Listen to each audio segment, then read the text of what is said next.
ఓం నమో శ్రీ లక్ష్మీ వెంకటేశ్వరాయ శ్రీ మహాగణాధిపతి నమ. ముదాకరాత్తమోదకం సదా విముక్తి సాధకం కళాధరావతం సకం విలాసిలోకరక్షకం. మనం వినాయకుడిని ప్రార్థిస్తూ మనం ఈ వారం రాశి ఫలాలు తెలుసుకుందాం. ఆగస్టు 17 నుంచి ఆగస్టు 23 వరకు గ్రహాలు ఏ పరిస్థితిలో ఉన్నాయి, వాటి యొక్క రిజల్ట్ ఏ ఏ రాశుల వారికి ఎలా ఉంటుందనేటువంటి విషయాన్ని తెలుసుకునే ముందర మిథున రాశిలో గురుడు, మరి మిథున రాశిలోంచి కర్కాటక రాశిలో శుక్రుడు ప్రవేశిస్తాడు. కర్కాటక రాశిలో ఉన్నటువంటి రవి సింహరాశిలో ప్రవేశించేస్తాడు. కన్యారాశిలో కుజుడు, మరి సింహరాశిలో కేతువు. అదేవిధంగా మనకి మీనరాశిలో శని, కుంభరాశిలో రాహువు, మరి చంద్రుడు వృషభ మిథున కర్కాటక రాశుల్లో ఈ వారం చంద్ర సంచారం ఉంటుంది. ఈ గ్రహాలను అనుసరించి మనం రాశి ఫలాలు తెలుసుకుందాం. తులారాశి, మరి తులారాశి వారికి దశమ స్థానంలో రవి, సూర్య భగవానుడి యొక్క ప్రభావం చాలా ఎక్కువ ఉంటుంది. ఇప్పుడు దశమం నుంచి ఆయన ఏకాదశి స్థానంలోకి వస్తాడు. దశమంలో శుక్రుడు రాబోతున్నాడు.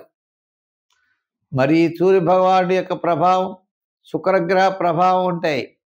అంతేకాదండి, ఈ రాశి వారికి శాటర్న్ శని 6వ స్థానము, గురుడు భాగ్యస్థాన సంచారం. దీర్ఘకాలిక ప్రయోజనాన్ని ఇచ్చేటువంటి పనులు వేగవంతంగా పూర్తవుతాయి.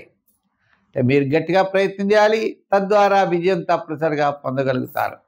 ఈ వారం చంద్రుడి యొక్క బలం అష్టమ నవమ దశమ స్థానాల్లో సంచారం. వార ప్రారంభం అనారోగ్య సూచనలు, మోకాళ్ళ నొప్పులు, ఇండైజెషన్ ట్రబుల్స్, చిన్న చిన్న ఇబ్బందులు. వారం మధ్యలో కాస్త మళ్ళా ప్రయాణాదులు, వారాంతం కార్యజయం, ఆర్థిక లాభం, ముఖ్యమైన వ్యవహారాలన్నీ కూడా మీకు వారాంతం యోగించే అవకాశాలు ఉన్నాయి. అంటే ఉద్యోగపరంగా చూస్తే చక్కని అభివృద్ధి కనబడుతోంది. అంటే ప్రోత్సాహం, అధికారుల యొక్క మన్ననలు, అధికారుల యొక్క ప్రోత్సాహం మీకు తప్పనిసరిగా లభిస్తుంది. రాజకీయ పరంగా కూడా పబ్లిక్ రిలేషన్స్ చాలా అనుకూలంగా ఉంటాయి. వృత్తుల పరంగా చూస్తే ఆర్థిక డెవలప్మెంట్స్ ఖచ్చితంగా కనబడుతున్నాయి.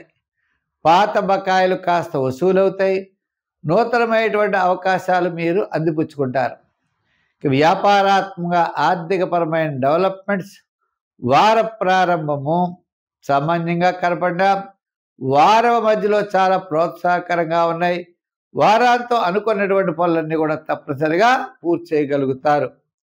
వ్యాపారాత్మలో కూడా ఎలక్ట్రానిక్స్ వారికి, ఐటీ రంగం వారికి, షేర్స్ వారికి, రియల్ ఎస్టేట్ వారికి కాస్త అనుకూలమైన వాతావరణం వార ప్రారంభం వారం మధ్యలో కనబడుతోంది. వారాంతం పెద్దగా అవకాశాలు అయితే లేవు. అంచేత ఈ రాశి వారికి ఈ వారం ఒక్క చంద్రుడి బలం తక్కువగా ఉండడం చేత కొద్దిగా అశాంతి ఉన్నప్పటికీ మిగిలిన విషయాల్లో సర్వత్రా విజయం తప్పనిసరిగా సాధించగలుగుతారు. ఆరాధనలో అమ్మవారి యొక్క ఆరాధన చేయండి. వారాల్లో శుక్రవారం చేయండి తప్పనిసరిగా. అంటే రంగుల్లో మనం చూస్తే తెలుపు రంగు, గ్రీన్ రంగు వాడండి, ఎక్కువగా మంచి ఫలితాలు ఉంటాయి.